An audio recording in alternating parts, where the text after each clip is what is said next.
Yeah, well, first of all, it's really good that your partner thinks that, right? Because the opposite would be terrible. It's like, oh, you're going to be at work all day, all the time. Yay! I mean, that would be terrible, Yeah, right? So, I mean, the fact that he wants you to work less is a great thing.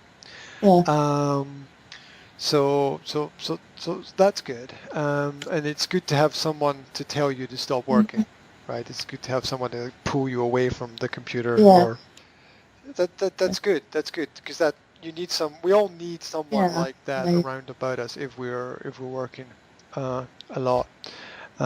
It helps to keep the feet on the ground, Mm-hmm. basically, which Yeah, is really important in the long term, especially with human relationships, because when you start to work hard, time flies really quickly. mm-hmm.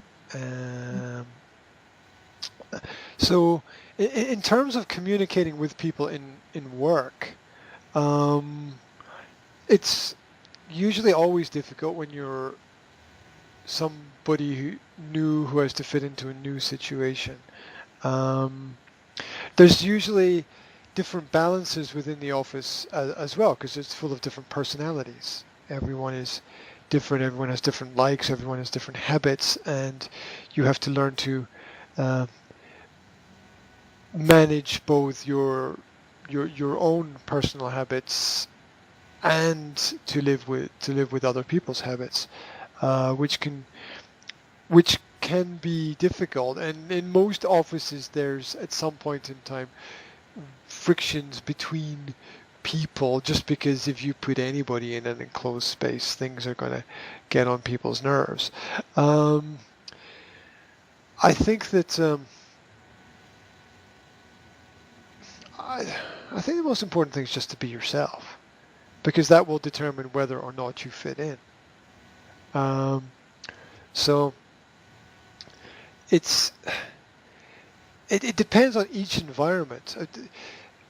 Sometimes you get bosses who give you a hand up, and sometimes you get bosses who, you know, keep you down, and sometimes it's not clear what's happening and what it is that they're doing. So you get bosses that encourage you and help you, and can help you take steps forward, which is great. And you can get bosses that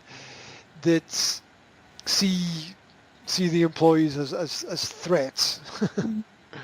and I personally have never really understood this in bigger companies, that it's usually clear who the good people are and the bad people are, and everybody knows it, right? And I've never understood why companies keep the so-called bad people who everyone knows are not really doing their job and only making problems for people. I've never really understood that personally. Um, and I know that it exists, and I know there's that kind of. It's usually related to nepotism. Yeah, where you end up employing people that you know through people that you know, or it's somebody's cousin or something like that. The t- the more well you know someone outside of work, the more difficult it has is to have a professional relationship with them inside of work. And work is a uh, professional occupation. If you don't focus on what you're doing, you make mistakes, and that's unacceptable in the workplace, because work exists for a specific reason. It's usually to provide a service or a product, and you want the service to work and the product to work. And not there's a little bit of space for error, but error only when things are being improved. Mm, Right? Repetition of the same mistake again and again is a death sentence. Right? I mean, you're not going to be there for very long in any kind of job if you do that.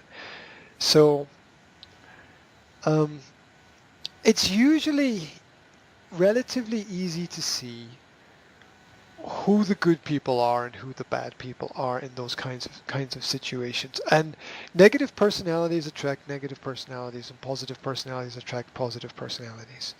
Um, because people want to defend each other and they don't want to be left alone. It's the tribal instincts. So there will be people who are helpful and people who are not helpful, and it's just necessary to be aware of everything that's going on and have a release, have activities during the week that allow you to release any pressure that happens in the workplace. The classic example is sport. For some people it might be going to the cinema, but you plan into your week psychological releases where the pressure that builds up in work, because there's always some kind of pressure that builds up, gets released somehow, whether it's going for a beer with friends or for somebody it might be going for a jog or watching a film or reading a book, or I don't know, cooking a meal. I don't know, whatever hobbies and interests people have to keep the mind going forward. If the job is an important job,